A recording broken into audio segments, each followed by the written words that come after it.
ایک دفعہ کا ذکر ہے کہ ایک چھوٹے سے گاؤں میں احمد اور فاطمہ نام کا ایک مسلم جوڑا رہتا تھا۔ انہیں ایک خوبصورت بچی ہوئی جس کا نام انہوں نے عائشہ رکھا۔ جس لمحے سے عائشہ ان کی زندگی میں داخل ہوئی، اس دن سے ان کا گھر خوشیوں سے آباد ہو گیا۔ احمد اور فاطمہ ایسے والدین تھے جو اپنی بیٹی کی پرورش مضبوط اسلامی اقدار اور تعلیم کے ساتھ کرنا چاہتے تھے۔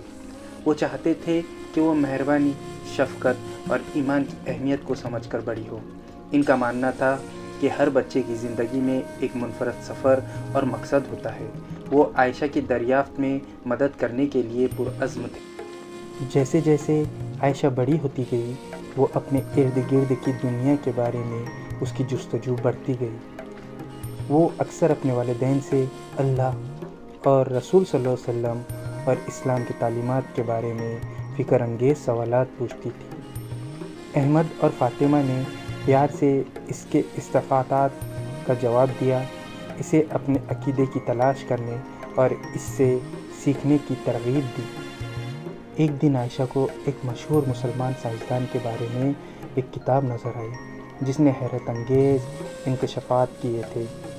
دلچسپی سے اس نے اپنے والدین کے ساتھ اپنی نئی دلچسپی کا اشتراک کیا۔ اس کے جوش کو دیکھ کر احمد اور فاطمہ نے اسلام اور سائنس کے درمیان ہم آہنگی پر زور دیتے ہوئے علم اور سائنس کے لیے اپنے شوق پر پروان چڑھانے کا فیصلہ کیا۔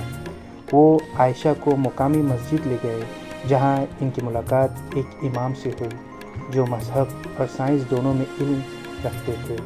امام نے اسے سمجھایا کہ اسلام تمام شعبوں میں علم حاصل کرنے کی ترغیب دیتا ہے کیونکہ یہ دنیا کو بہترین طور پر سمجھنے اور اللہ کی مخلوق کے عجائبات کی تعریف کرنے کا ذریعہ ہے۔ ایک نئی سمجھ سے متاثر ہو کر عائشہ نے خود کو اپنی پڑھائی میں جھونک دیا۔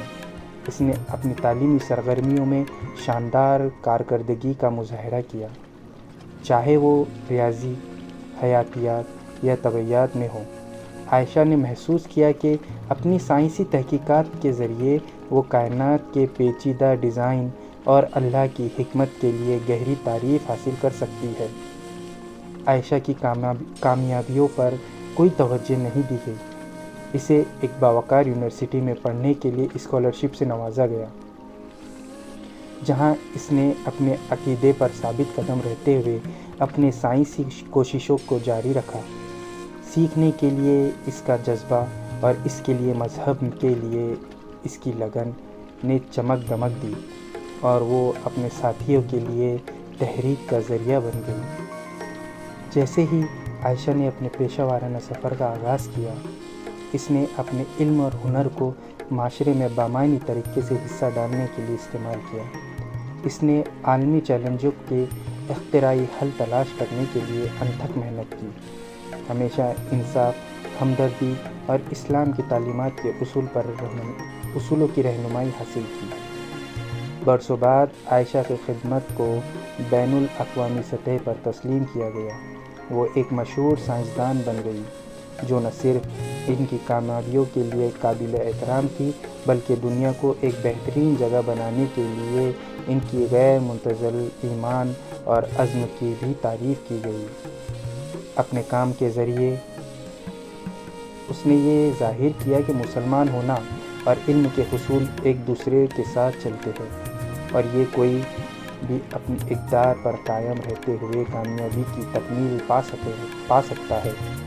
عائشہ کی کہانی دور دور تک پھیل گئی، جس نے لاتعداد مسلمان بچوں کو اپنے خوابوں کی پیروی کرنے اور اپنے ایمان کی خوبصورتی کو اپنانے کی ترغیب دی۔ وہ نوجوان ذہنوں کے لیے ایک رول ماڈل بن گئی، انہیں یاد دلاتے ہوئے کہ وہ اپنی صلاحیتوں اور علم کو زیادہ سے زیادہ بھلائی کے لیے استعمال کر کے دنیا میں ایک مثبت اثر ڈال سکتے ہیں۔ اسی طرح عائشہ کی کہانی ایک پرجوش مسلم لڑکی ایک یاد دہانی کے طور پر کام کرتی ہے کہ ایمان اور علم کے بامقصد زندگی گزارنے اور ہمدردی، افہام و تفہیم اور ترقی کے دیر پا میراث چھوڑنے کے لیے لوگوں کو بامقصد زندگی گزارنے کے لیے رہنمائی کرتا ہے۔